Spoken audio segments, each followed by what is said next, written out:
Some things you can do, some things you can't.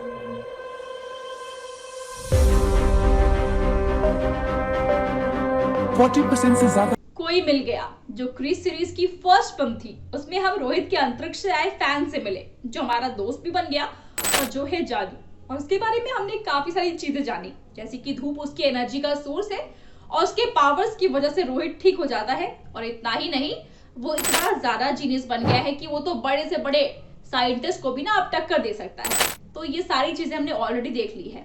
साथ ही इससे हम ये भी जानते हैं कि जादू जिसकी एनर्जी का सोर्स धूप है और अंधेरा होते ही उसकी एनर्जी कम हो जाती है या फिर उसके सुपर पावर्स काम नहीं करने लगते हैं। तो ऐसा भी तो हो सकता है दोस्तों कि उसका प्लैनेट कुछ ऐसा होगा जहां पर हर वक्त धूप रहती ही होगी। और क्रिश फोर में हमें ये दिखाया जा सकता है कि उसके प्लैनेट पर किसी ने हमला कर दिया है और उनकी एनर्जी के सोर्स को यानी कि धूप को ही उन तक पहुंचने से रोक दिया है और इसलिए मुसीबत आ गई है उनके प्लैनेट पर। इसलिए जादू और उसके लोग मुसीबत में पड़े हुए हैं, तो वो क्रिश की मदद मांगने के लिए आते हैं। इसके साथ ही हमने ये भी देखा था कि जादू को रोहित और उसके दोस्तों की बातें भी ना समझ में आती थी, यानी कि वो ह्यूमन लैंग्वेज समझ पाता था। तो हो सकता है कि जब जादू और उसके साथी पृथ्वी पर आए थे तो वो ह्यूमन लैंग्वेज के बारे में समझ कर ही आए होंगे, या फिर ऐसा भी तो हो सकता है ना कि उन्होंने अपने अंदर ये सॉफ्टवेयर अपडेट कर ली हो ताकि वो इंसानों की भाषा को समझ सके। लेकिन जादू और उसके साथियों के पृथ्वी पर आने के मकसद अभी भी क्लियर नहीं है। अगर वो लोग इतनी तैयारियां कर कर आए थे तो फिर चले क्यों गए? क्या वो इंसानों पर जासूसी करने के लिए आए थे और इसी वजह से अपने एक साथी को छोड़कर चले गए होंगे?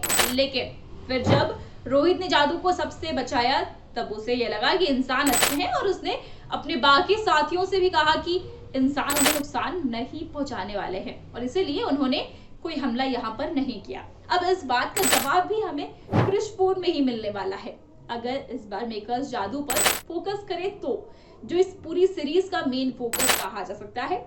इसके साथ ही हम ये भी उम्मीद करते हैं कि इस बार स्क्रीन टाइम का ज्यादा वक्त गानों में बर्बाद ना करके फिल्म की स्टोरी और एक्शन पर ज्यादा ध्यान दिया जाए, क्योंकि एक सुपर हीरो मूवी में गाने हो या फिर नहीं हो तब भी चलेगा, लेकिन सिर्फ एक अच्छा और धमाकेदार टाइटल सॉन्ग चाहिए और एक थीम सॉन्ग चाहिए। अगर ये दोनों अच्छे हुए ना तो फिर फिल्म में किसी गाने की कोई जरूरत है ही नहीं, बस कंटेंट अच्छा होना चाहिए। तो आपका इन सब पर क्या कहना है हमें कमेंट्स में जरूर बताएं। साथ ही वीडियो अच्छी लगी हो तो वीडियो को लाइक और शेयर करें।